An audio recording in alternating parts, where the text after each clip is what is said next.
This is Kevin, and I'm here with Ellis. Ellis, Sure, can you tell us a little bit about yourself, where you're from, and what you do? sure. Well, my name is Ellis, and I'm from Taiwan. I'm a psychiatrist. Yeah, cool. Actually, I've been working in this field for more than almost 10 years already. Mm-hmm. Um, and no one speaks English in my daily life. Uh, so I use internet a lot to Mm-hmm. develop my language skill. So, when you found me a few months ago, and you signed up for my course, what problems were you having, or what were you looking for help with? Um, I was looking for better resources. Mm-hmm. Um, because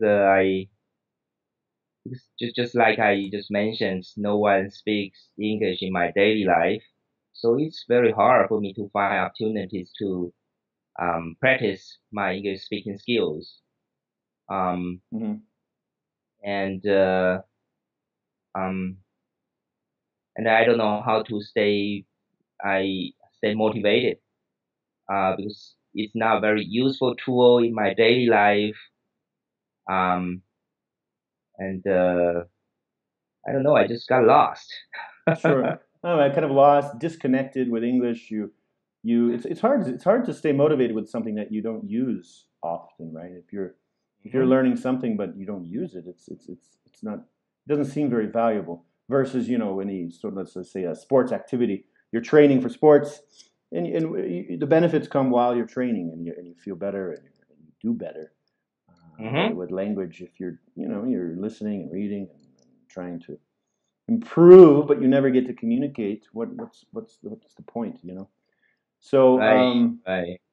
and a lot of times, this is what people come to me for: is they are a little lost. They don't know what to do, how to do it, how to stay focused, and that's kind of what I help with is this aspect of what direction do you go? Like, how do you stay motivated to keep learning and to keep improving? And also, how do you find challenges to test yourself, and how to actually know if you're getting better or not? And that's, if you challenge yourself and you succeed, Mhm. that's when we feel good about what we're doing, right? And feeling good It's helps very us true. helps us Very true. keep going. Um, Mhm. so after the course, what were the most valuable things you learned from my course, my teachings? Um, I remember there's a idiom was saying.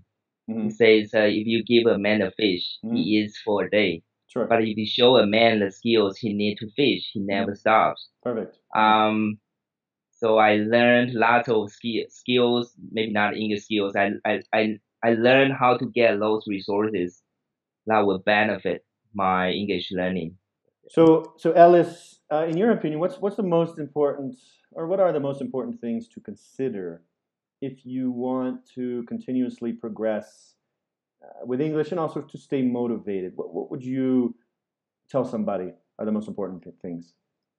Um, English learning is a fun process.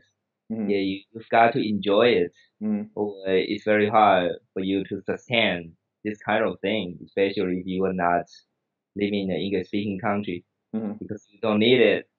Um, so you need to develop this kind of habit. It's a lot of fun anyway. Sure. And also, I expand my horizons. I mean, I exchange ideas with different kinds of people Mm-hmm. who have different cultural backgrounds. Mm-hmm. Um, because I like to exchange ideas with people, but most of the time I just exchange ideas with people with the same backgrounds. Because here in my country, people, generally speaking, people have Chinese background, they have the same cultures. But in terms of using English, I can talk to with people who have different kinds of backgrounds. Sure. So it's Right. quite interesting No, anyway. sure. For me, that's where language is so cool. I love meeting people from different cultures, and the way to go deeper into someone's culture is be able to speak to everyone from that particular country, because there's a lot of culture behind language too, I think, you know. So one, Right. you have to be able to talk to people, that anybody you want to talk to, and also learning about the culture comes from also speaking the language, I think, as well. Mm-hmm. That's true. That's true. So anything else you'd like to say to anybody watching this video? Um. Well, let me see. People tend to have a connotation that teacher will make them learn English. Mm-hmm. I would say Kevin doesn't want to make us learn. Right. He doesn't want us to depend on him to make you fluent. Um, he's like a guy who helped us on the path to fluency. Mm-hmm. So A guy. don't expect having a lot of um Skype calls or one-on-one sessions with him, because most of the time he's a guy. He just provides kinds of resources to help us to reach fluency. Teaching you how to fish. Yeah, how to fish. Yeah, how to fish. Yeah, Yeah, sure. that's the most important thing. Yeah. Right.